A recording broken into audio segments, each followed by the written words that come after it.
We can stop waiting for this team to ever turn a corner because it's simply not happening with this roster. You're Locked On Flames, your daily podcast on the Calgary Flames. Part of the Locked On Podcast Network, your team every day.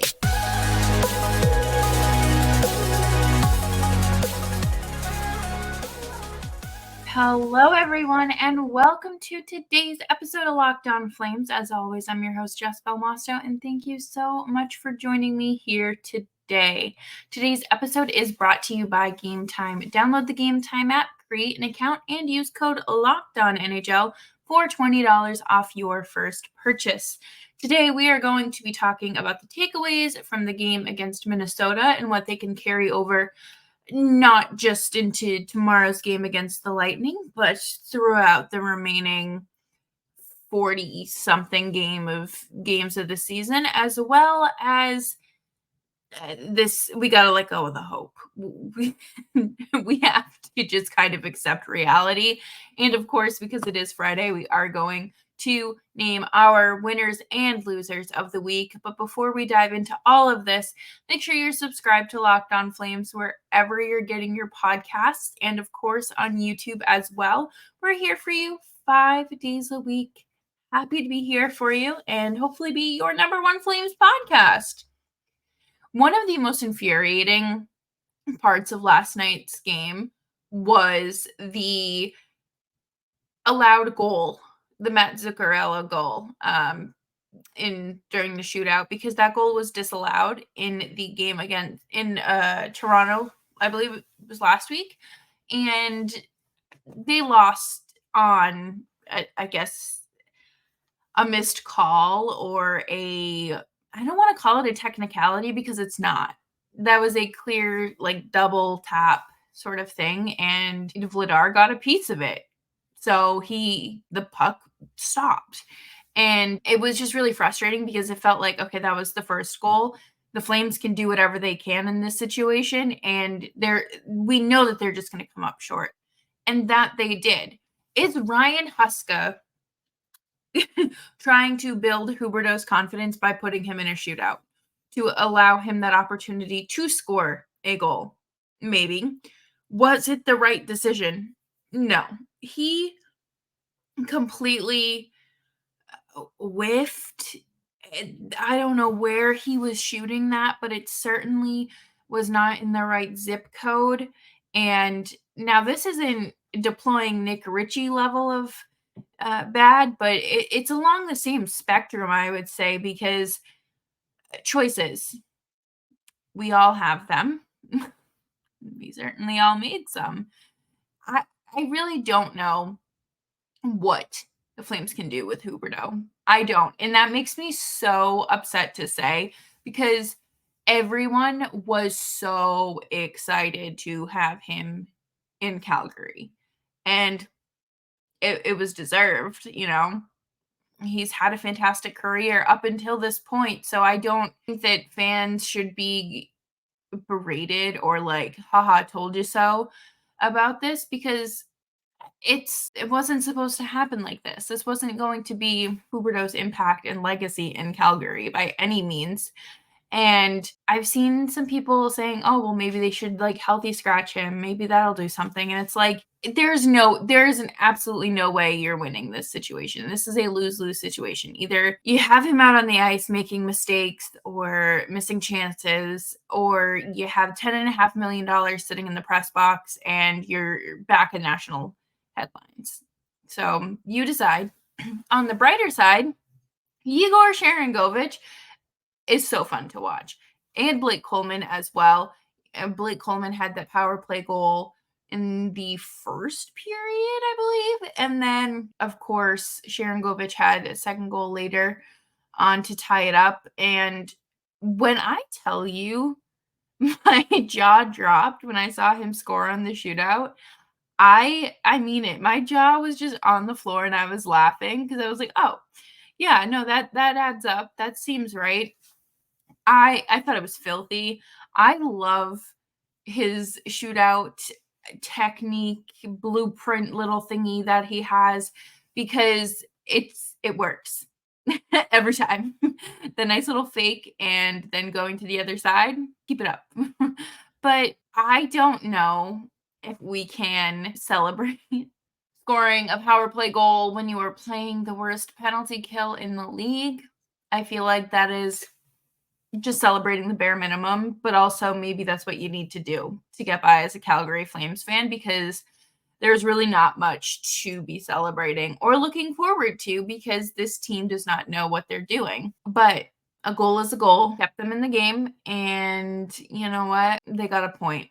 They're well on their way to 17 loser points again. I do want to just kind of throw that out there, that I wouldn't be shocked if something, if those numbers do come up and they're a little similar. But there's no point in hoping that this team is going to go on a heater. There's just no real way for them to unless you unlock Jonathan Huberdeau, and I don't think that that's happening. And I think it's a lot of responsibility to put on Jacob Pelletier to kind of expect that to happen, because they did click so well last year. It's just very frustrating. And we're going to talk more about that next, because step on the ice and it's not going to change. There's no magic wand to wave.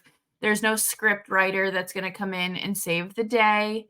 And it's time to just face that reality that this is what the Calgary Flames are, and stuff has to change. And we are going to take a quick break here, and I'm going to tell you all about Game Time.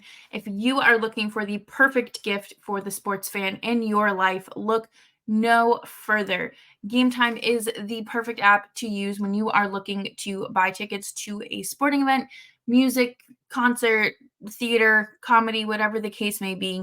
You don't need to worry when you're buying tickets for your next big event with Game Time. Game Time is is a fast and easy way to buy tickets for all of your local events, with killer last-minute deals, all-in prices, views from your seats, and the best price guarantee. Game Time takes the guesswork out of buying tickets. Game Time has tickets right up to the start of the event and even an hour after it starts. It is the place to find last-minute seats. Find exclusive flash deals and sponsored deals on tickets for football, basketball, baseball, concerts, comedy, theater, and more.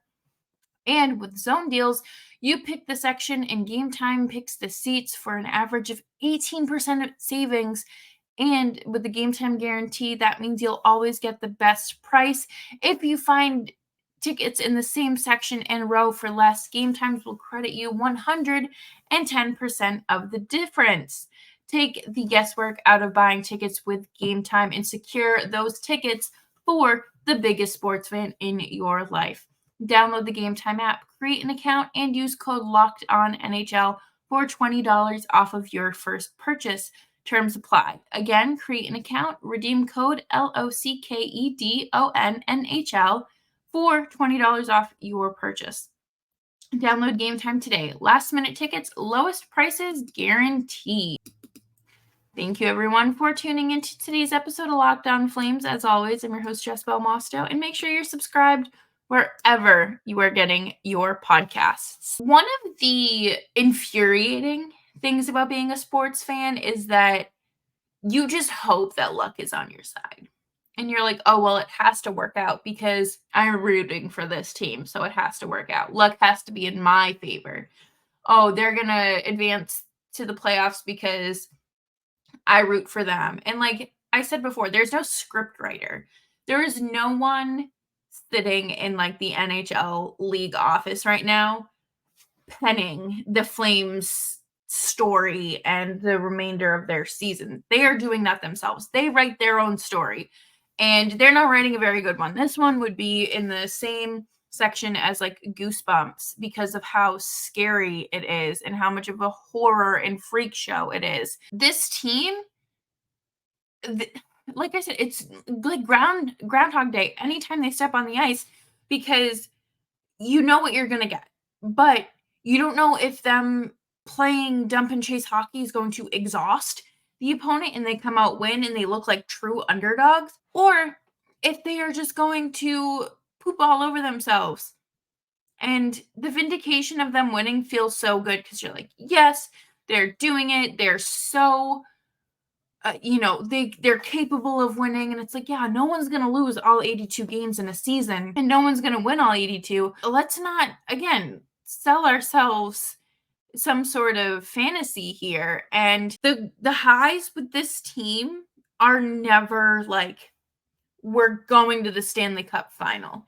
It is, we beat a really good division opponent, settling, right?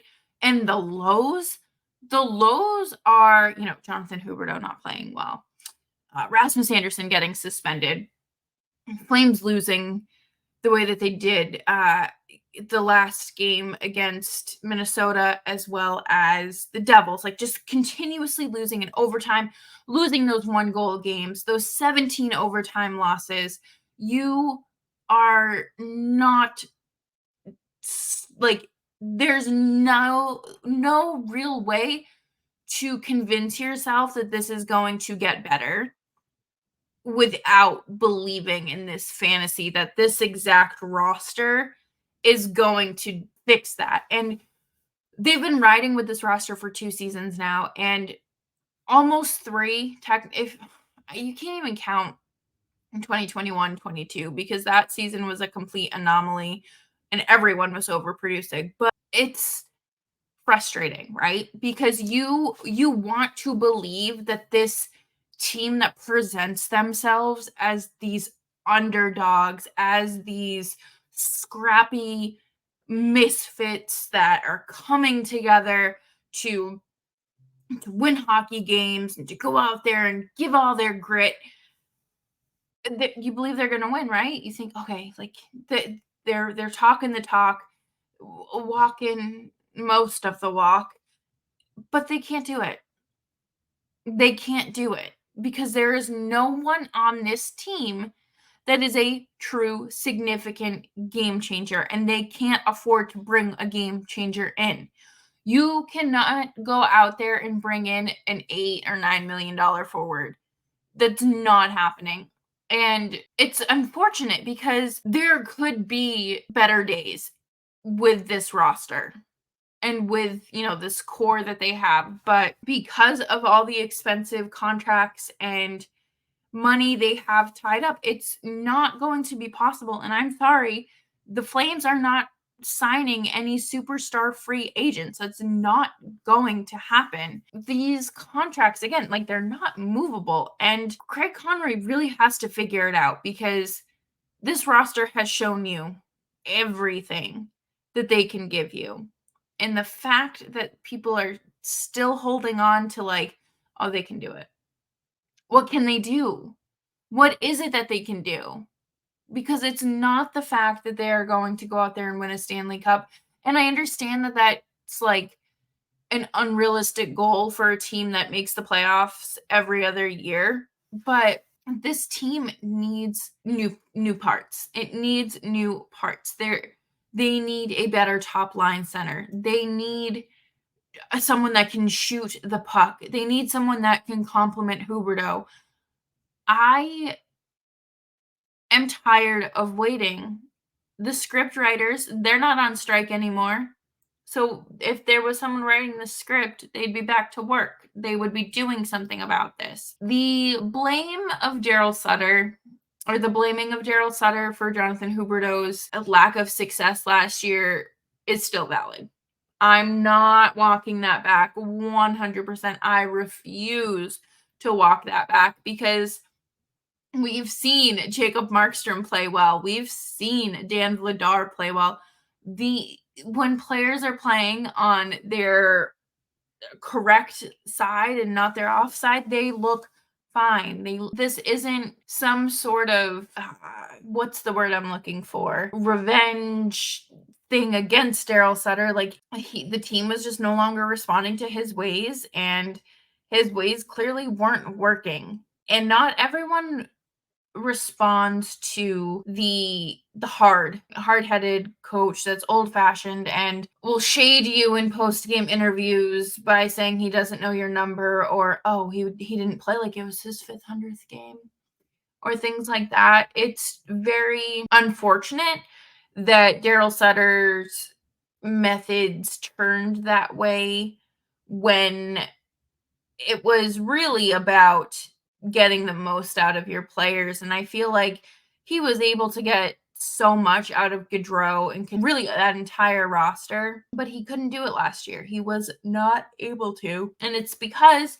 the lack of elite talents.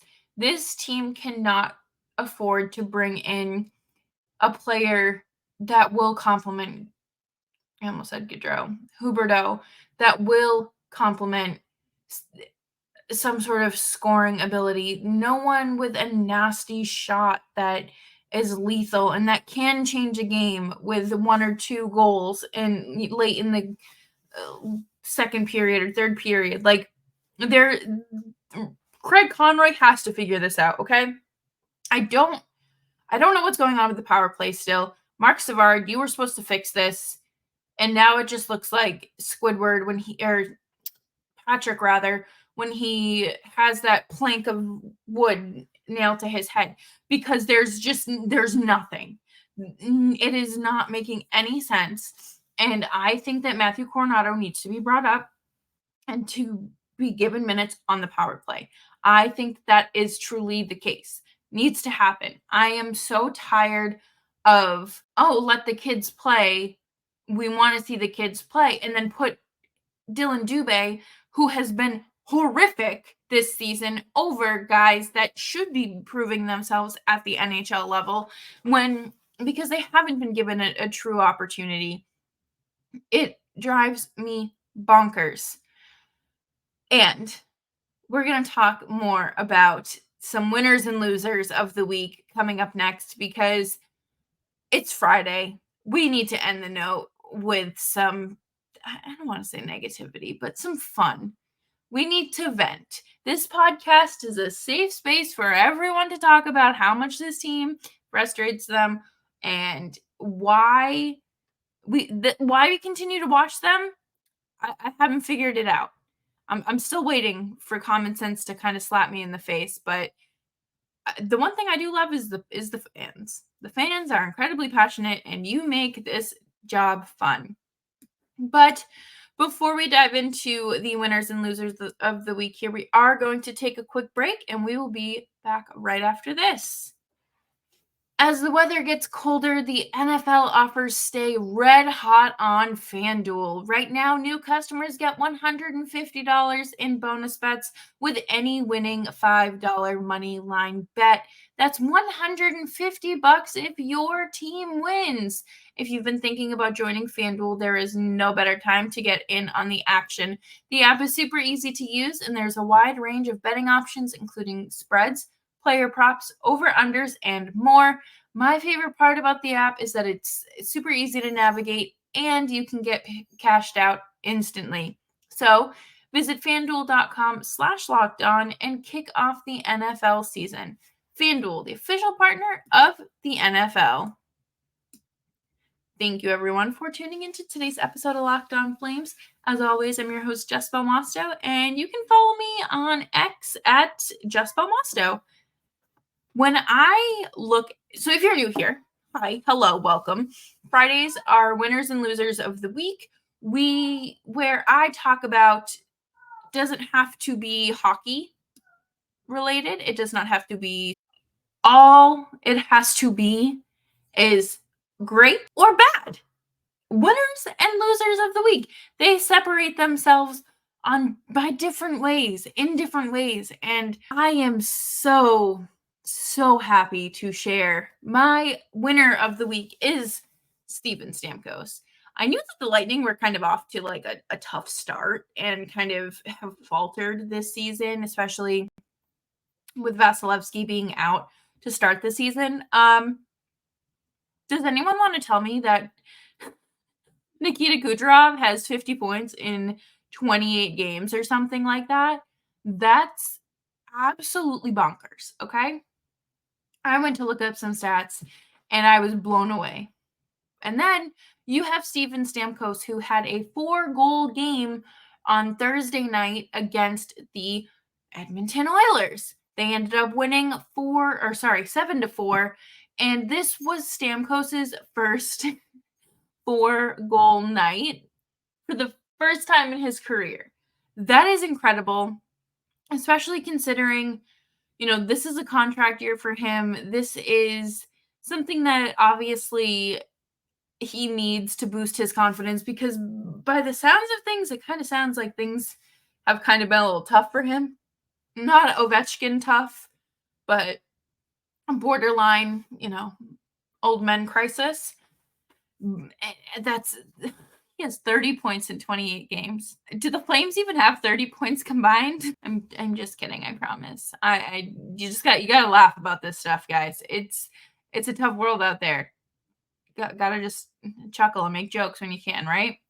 And my other winner of the week would be Jordan Kyrou, because he showed a level of vulnerability in his post-game press conference last night, that really, you don't see this unless you lose the Stanley Cup. You don't see this unless you're eliminated on home ice in the playoffs. If you don't know, and this ties into my losers of the week, the losers of the week are St. Louis Blues fans for booing Jordan Kyrou for quite literally no good reason. And if you don't know, Kyrou said he was asked about his relationship with Craig Berube and said, he's not my coach anymore. I don't have a comment. And it came off, like, I understand why it kind of came off in like he doesn't care that, like, his coach that's coached him his entire NHL career is just gone. He doesn't care. It could be perceived as dismissive or rude or who cares, the guy's fired. It's clearly not how he meant it. And he rectified that and was like, I have a tremendous amount of respect for this coach. Like, I don't want to talk about it. I didn't want to talk about it because it's still fresh. And for him to break down in tears saying it hurts being booed after something so innocent, and that he loves St. Louis and there's nowhere else he would rather be, and to, have that sort of reaction, it hurt. And Elliot Friedman retweeted the clip. I believe I retweeted it as well, but it's around the 145 mark. And he is in tears. And you don't see that level of frustration and emotion. I don't even think it's frustration. I truly think it's him, like, feeling like he disappointed people. And not to psychoanalyze here, but I hope that he is doing well, and I hope that he goes off in their next game. My losers of the week, I don't even know what hospital it is, but it's whatever one Juuso Välimäki went to. I don't know if any of you saw, but Juuso Välimäki was brought to the hospital after getting a puck to the face and bleeding, face trauma, and was told to go home. Go get a hotel and come back tomorrow. Thankfully, his wife was there, as well as someone from the Coyotes organization, and they said, no, we understand that you have other patients, but, like, I'm bleeding. I just suffered head trauma. Number one, if you suffer head trauma, you need to get into a CT scan immediately, because there is so much that can happen. Not only, like, structural damage, but there could be internal bleeding. You don't know I don't know where, depending on where you get hit, you don't know what's going on up here. You can't see inside. You don't have X-ray vision. And it is so irresponsible for him to be told that. And it's not just because it's him. It's every person in America that has had to deal with this healthcare system. This is not the time or the place to discuss my issue and gripe with the American healthcare system. But the fact that he was literally bleeding internally, and they were just going to send him home. I don't know how severe it was, but you understand that if he's bleeding internally, he can die. It can go to his brain. Like, there was just no regard for any of it. And thank God he advocated for himself, along with his wife and person from the Coyotes organization. Oh my God, it's so infuriating. I'm gonna have to reread the article because I was just seeing red the entire time and I was so upset. And my other loser of the week is the PWHL merch. Ugly, boring, bland. It's giving beige mom.